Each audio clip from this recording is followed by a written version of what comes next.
النهارده هعمل معاكم طاجن الكوسه وبيطلع معايا قمر بالشكل ده، بطعم وريحه زمان. عايزاكم تجربوه على طريقتي، بس ما تنسوش تحطوا اللايك. معايا معلقه من الليه ومعلقتين زيت. طبعا الليه دي بتودي الطاجن في حته تانية، لو مش حابه ليه ممكن تضيفي معلقه زبده او سمنه. بصله كبيره. بقلب بقى كده اول ما البصله تبتدي تاخد اللون الذهبي الفاتح.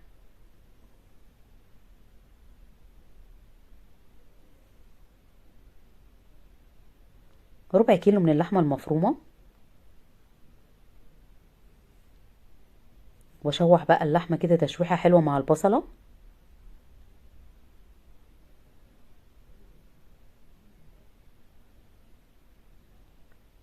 برش عليها رشه من الفلفل الاسود ورشه ملح. انا مش بحط توابل غير الملح والفلفل بس. لو حابه تضيفي اي توابل بتحبيها ممكن تحطي اللي انت عايزاه. انا بحط ملح وفلفل اسود بس. واقلب بقى كده لحد ما اللحمه تستوى.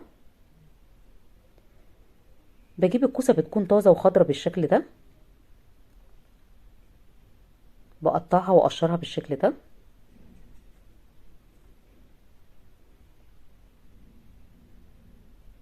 بقطعها شرائح، ممكن تقطعيها مكعبات زي ما تحبي.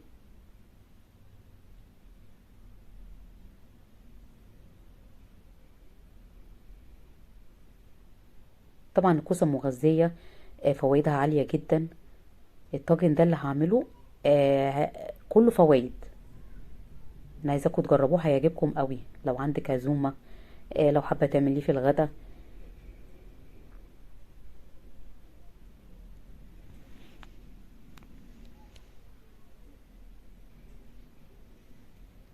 بكون نقع الحمص وبسلقه نص سلقه. بحطه كده مع اللحمه بعد ما بتستوى وبشوحه بالشكل ده. قرن فلفل حراق احمر واخضر.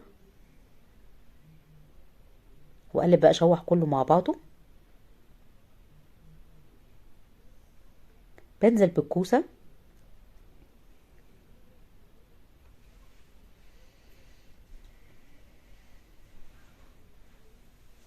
واقلب بقى كله مع بعضه بالشكل ده. بشوح بقى الكوسه مع اللحمه تشويحه حلوه كده لحد ما الكوسه بتدبل معايا خالص. بكون ضربه نص كيلو طماطم في الخلاط. بنزل بعصير الطماطم واقلب.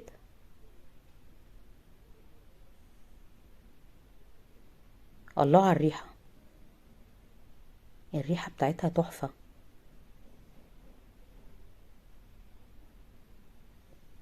اول ما بتبتدي تغلي بهدي النار واغطي عليها لحد ما تستوي. قبل ما تستوي بحط لها معلقه كبيره من الثوم المفروم. طبعا الثوم بيخلي طعم الكوسه تحفه.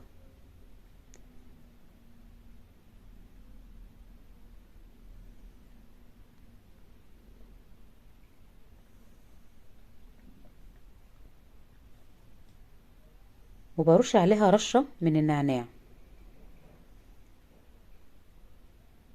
رشه من النعناع الناشف.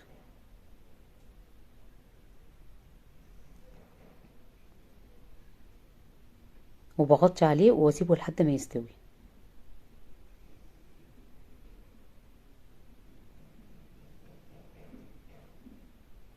قد طلعته بقى من كده خلاص استوى معانا. بحطه في الطاجن. بكون مشغله الفرن والشوايه، بحطه على الشبكه اللي في النص عشان ياخد ريحه وطعم الفرن وياخد اللون من على الوش.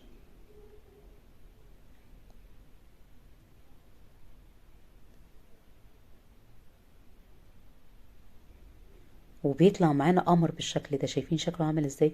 ولا الريحه جامد قوي.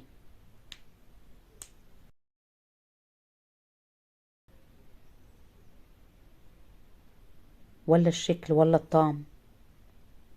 عملت جنبه رز بالشعريه. ممكن تعملي جنبه بدنجان مخلل او ليمون وفلفل مخلل. يلا كده ندوق. جامد قوي. باي باي.